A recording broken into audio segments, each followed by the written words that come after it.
Kila kitu ambacho umewahi kutaka kimekaa upande mwingine wa hofu. Swali sio nani atakuruhusu, nani atakuzuia. Namna ya unavyofikiri ndivyo kikwazo kikubwa cha kufanya maamuzi. Usikubali mindset ya huwezi kumiliki washing machine kwa sababu ya gharama ikutawale. Tutakuletea 10kg semi automatic washing machine kwa gharama nafuu.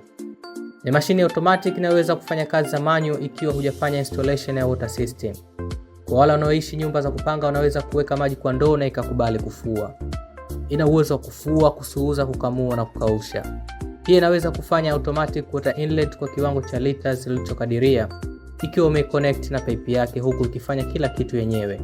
Itatia maji, itaanza kufua, itaroweka, ikimaliza itamwaga maji machafu, itaingiza masafi, itasuuza, then itakamua na kukausha. Yaani ukitoa nguo unapiga pasi na kuvaa. Mteja uliopoda utapata offer ya free installation ikiwa umeandaa mfumo wa maji sehemu unayotaka mashine ifungwe, kuelekezwa namna ya kutumia na kufanyia demo ya kufua nguo chache ili uwe na confidence ya bidhaa gani unayotaka kununua.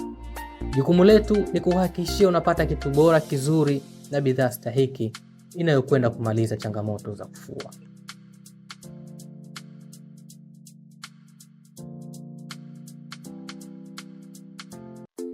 Mafanikio makubwa in life hayapo katika kutokuanguka, bali kwenye kuinuka kila tunapoteleza. Ili ufanikiwe unapaswa uwe na winning mindset. Champions hawakati tamaa, kwa kuwa wanaokata tamaa hawashindi. Changamoto ya kiuchumi isikurudishe nyuma. Kila unapoona mambo hayaendi, jaribu kutafuta namna nyingine ya kuingiza kipato. Imekuletea business idea itakayojibu sitofahamu ya ajira na kufungua mlango mpya kwa kujiingizia kipato kupitia products yetu bora za 12 and 15kg automatic washing machines zinazofua, zinazosuuza, zinazokamua na kukausha, zenye viwango bora na zilizopasi matumizi nafuu ya umeme. Utaweza kufungua laundry store na kujianzishia program ya kufulishia watu nguo na kuanza kujitengenezea kipato kwa uwekezaji mdogo usiotumia pesa nyingi na usio na riski kubwa unapoanza. Ikumbukwe, kuna pahala pesa imejificha na namna pekee ya kuifichua ni kutatua matatizo ya watu.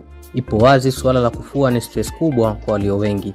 Njoo kwetu tukupe ufafanuzi makini ya kinifu ulioshiba ya namna gani uanze, vitu gani uwe navyo na strategy gani ufanye ili kuteka soko na kuwa miongoni mwa watu wachache watakaofanikiwa. Fursa hii ipo kwa sote. Waliopo Dar tutaweza kukufanyieni deliver, na wale tuliopo mikoani tutawatumia product hizi kwa njia ya basi ili kwa sote tupige hatua.